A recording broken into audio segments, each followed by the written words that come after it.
Hello అండి. So మనకిప్పుడు next రాబోతున్నటువంటి నోటిఫికేషన్ ఏదైతే ఉందో కాంపిటేటివ్ ఎగ్జామ్లో అది ఎస్ఎస్సి జీడీ కానిస్టేబుల్. ఓకే, ఈ ఎస్ఎస్సి జీడీ కానిస్టేబుల్ ఆల్రెడీ మనకు 2023లోనే జరిగింది. కొంతమంది బాగా రాశారు, కొంతమంది బాగా రాయలేదు, మళ్ళీ ప్రిపేర్ అవుతున్నారు. సో ఇప్పుడు మనకు ఆగస్టులో ఎస్ఎస్సి జీడీ కానిస్టేబుల్ నోటిఫికేషన్ ఉంది.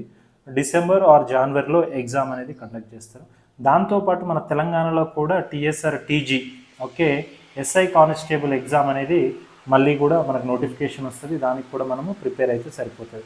సో ఇక్కడ మనం గుర్తుపెట్టుకోవాల్సిన విషయం ఏంటంటే ఇక్కడ మనము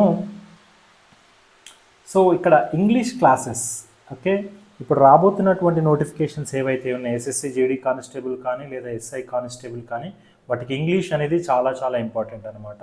సో దానికి అశోక్ అకాడమీలో వీడియోస్ అనేవి అప్లోడ్ చేస్తాము, ఇంగ్లీష్ క్లాసెస్ అనేవి అప్లోడ్ చేస్తాము.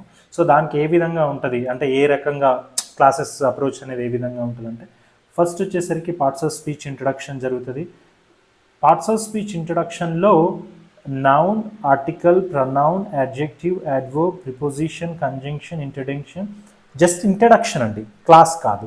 ఓకే సార్, మరి ఇది క్లాసే ఇక్కడ చెప్పొచ్చు కదా సార్ అంటే రెగ్యులర్ ఫార్మాట్లో బుక్లో చూసుకున్నట్లయితే మీకు noun, article, pronoun, adjective, adverb ఈ విధంగా ఉంటుంది అనమాట. కానీ నేను టీచ్ చేయబోయేది ఏంటంటే first parts of speech introduction, just noun అంటే ఏంటిది, ఆర్టికల్ అంటే ఏంటిది, ప్రొనౌన్ అంటే ఏంటిది చెప్పి అంటే ఒకటే క్లాస్లో చెప్పేసి యాక్చువల్ క్లాసెస్ మనకి ఎక్కడి నుంచి స్టార్ట్ అవుతాయి అంటే వర్బ్ నుంచి స్టార్ట్ అవుతాయి.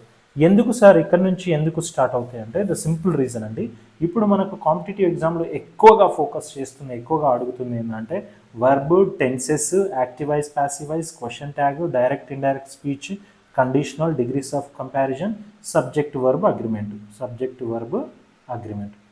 సో ఫస్ట్ మనం ఇక్కడ నుంచి ఫోకస్ చేసి నేర్చుకున్నట్లయితే మనకు ఈజీ అవుతుంది, ఎగ్జామ్ని కూడా టాకిల్ చేయడానికి ఈజీ అవుతుంది అనమాట. సో ఏ విధంగా ఉంటుంది, first parts of speech class ఉంటుంది ఇంట్రడక్షన్ అనేది, తర్వాత వర్బ్ క్లాస్ ఉంటుంది, తర్వాత టెన్సెస్ మరియు మోడల్ యాక్సిలరీ వర్బ్ క్లాసెస్ ఉంటాయి, తర్వాత యాక్టివ్ వాయిస్, ప్యాసివ్ వాయిస్ మీద క్లాసెస్ ఉంటాయి, తర్వాత క్వశ్చన్ ట్యాగ్ మీద క్లాసెస్ ఉంటాయి, తర్వాత డైరెక్ట్ ఇండైరెక్ట్ స్పీచ్ క్లాసెస్ ఉంటాయి, తర్వాత ఇఫ్ కండిషనల్స్ మీద క్లాసెస్ ఉంటాయి, తర్వాత డిగ్రీస్ ఆఫ్ కంపారిజన్ మీద క్లాసెస్ ఉంటాయి, తర్వాత నెక్స్ట్ 9th నుంచి నౌన్. ఫస్ట్ నేను ఇంట్రడక్షన్ చెప్పాను కదా, తర్వాత కంప్లీట్ నౌన్ అంటే ఏంటిది, టైప్స్ ఆఫ్ నౌన్స్ ఏంటిది, నౌన్ మీద వచ్చేటటువంటి క్వశ్చన్స్ ఏంటివి అవన్నీ ఉంటాయి.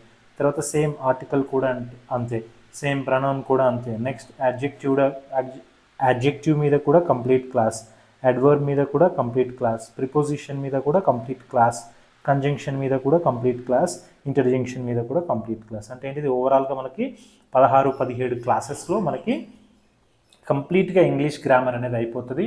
మీరు ఏ ఎగ్జామ్ ప్రిపేర్ అయినా కూడా ఇంగ్లీష్ గ్రామర్ నుంచి క్వశ్చన్ వచ్చినట్లయితే మీరు ఈ క్లాసులు విని మీరు ఈజీగా క్వశ్చన్ని సాల్వ్ చేయడానికి ఉంటుంది అనమాట. సరే, ఎవరికైనా పర్సనల్గా లైవ్ క్లాసెస్ కావాలనుకుంటే కింద కామెంట్ పెట్టండి. సో సార్ నాకు ఈ యూట్యూబ్ క్లాసెస్ కాదు, నాకు లైవ్ క్లాస్ కూడా కావాలి అని అనుకుంటే కింద కామెంట్ పెట్టండి. ఆ కామెంట్లో మేము రెస్పాండ్ అయ్యి మీకు ఫోన్ నెంబర్ ఇస్తాం, దాని ద్వారా మీకు ఆ క్లాసెస్ షెడ్యూల్ అనేది ఏ విధంగా ఉంటుందో మీకు ఎక్స్ప్లెయిన్ చేస్తాను. ఈ విధంగా ప్రిపేర్ కండి, మీకు తక్కువ టైంలో ఎక్కువ మార్క్స్ చేయడానికి అవకాశం ఉంటుందన్నమాట. రెగ్యులర్గా డోంట్ మిస్ అవర్ క్లాస్. ఓకేనండి.